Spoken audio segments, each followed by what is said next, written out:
4 hari sudah berlalu semenjak almarhum Dr. Rian pergi meninggalkan kita semua untuk selama-lamanya.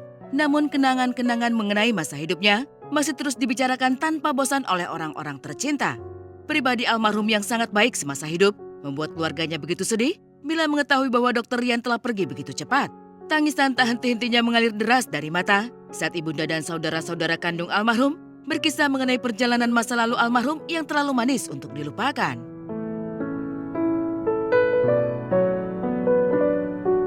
Almarhum Dr. Rian adalah anak keempat dari 7 bersaudara, di mana 2 di antaranya telah terlebih dahulu menemui Sang Pencipta. Semasa kecilnya, almarhum telah menelan pil pahit kehidupan saat harus kehilangan sosok pemimpin dalam keluarga karena ayahanda meninggal dunia. Sejak saat itu, sosok ibundanya lah yang selalu menjadi panutan baginya.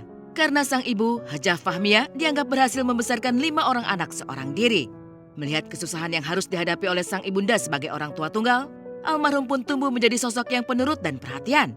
Dari kecil hingga akhir hayatnya, almarhum selalu dikenal sebagai seorang yang tidak pernah macam-macam dalam hidupnya. Ia pun dikenal sebagai pribadi yang teladan, karena selalu menomorsatukan pendidikan untuk meningkatkan tingkat kehidupan keluarga. Sosok anak yang...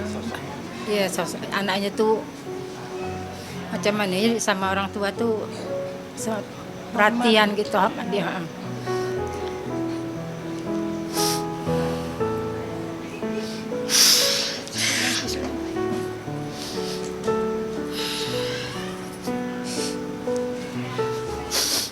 Dan anaknya patuh sama kita gitu. Anaknya itulah rajin juga kan kalau mengenai pelajarannya lah begitu, sekolahnya gitu kan. Dia termasuk anak yang penurut lah begitu kan, nggak macam-macam gitulah kan. Allah Rahman, Allah Rahim, Allahu ya Ghaffar, ya Nurul Qalbi. Senada dengan yang dituturkan oleh ibunda, kedua adik almarhum juga dengan kompak mengatakan jika almarhum adalah contoh kakak yang baik untuk adik-adiknya. Kuliah, saya sempat satu kamar lah sama Bang Rian. Ya, dia sosok yang perhatian. Ya, kenangan waktu semasa kuliah itu, ya, dia sering bawa makanan ke saya gitu. Dia nanya udah makan belum? Karena kan orang tua kirim belum tentu pas, belum tentu ini. Dia sering bawakan saya makanan, sering menanyakan saya udah makan atau belum. Orang yang sangat ya bisa dicontoh. Dia sangat menyayangi adik-adiknya, kakak-kakaknya, keponakannya. Dia tidak pernah mengeluh, nggak pernah menyusahkan kita. Dialah abang, sekaligus orang tua, pengganti ayah saya. Buka album biru penuh debu dan usang. Ku pandangi semua gambar di... Tumbuh besar dengan curahan kasih sayang yang berlimpah dari ibunda, pada akhirnya membuat almarhum Dr. Rian mengidolakan ibunda di atas segalanya. Kebaikan dan kelemah lembutan sang ibu dalam membesarkan kelima anak tanpa pamrih membuat almarhum selalu menomorsatukan ibunya saat di setiap pilihan yang dihadapi. Hal inilah yang kemudian membekas di hati Hajah Fahmiyah. Dirinya tak kuasa membendung aliran air mata yang seakan tidak mau berhenti saat mengenang sosok almarhum yang selalu mendahulukan dirinya melebihi siapapun.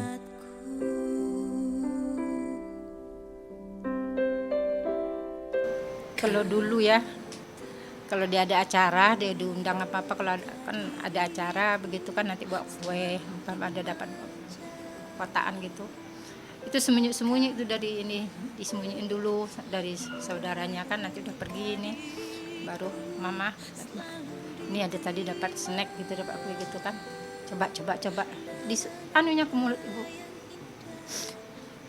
Ya sampai akhir gini lah sudah dia berhasil pun dia tetap. Ya cukup lah kalau dia berbakti sama ibunya cukuplah.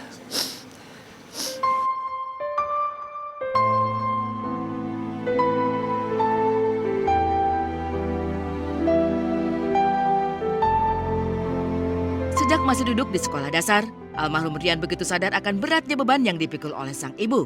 Meskipun tidak pernah mengeluh di depan almarhum, namun almarhum mengetahui dengan pasti jika sang ibu sangat dipusingkan dengan faktor ekonomi untuk menghidupi 5 orang anak.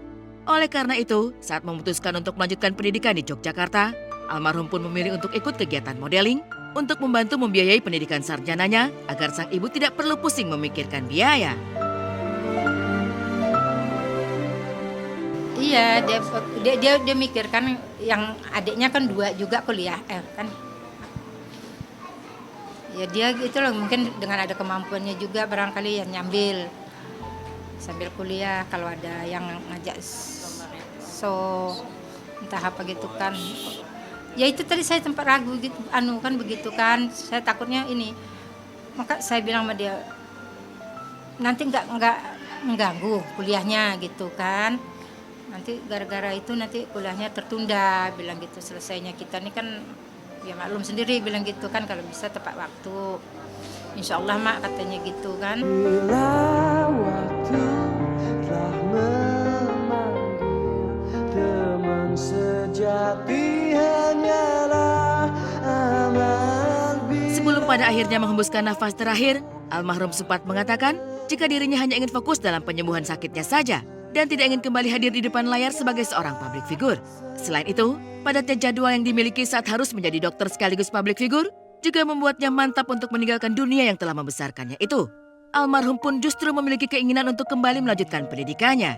Namun sayang, takdir Tuhan berkata lain. Sebelum sempat mewujudkan keinginannya, Tuhan telah memeluknya ke dalam haribaan. Kalau itu maaf ya, cuman katanya kalau untuk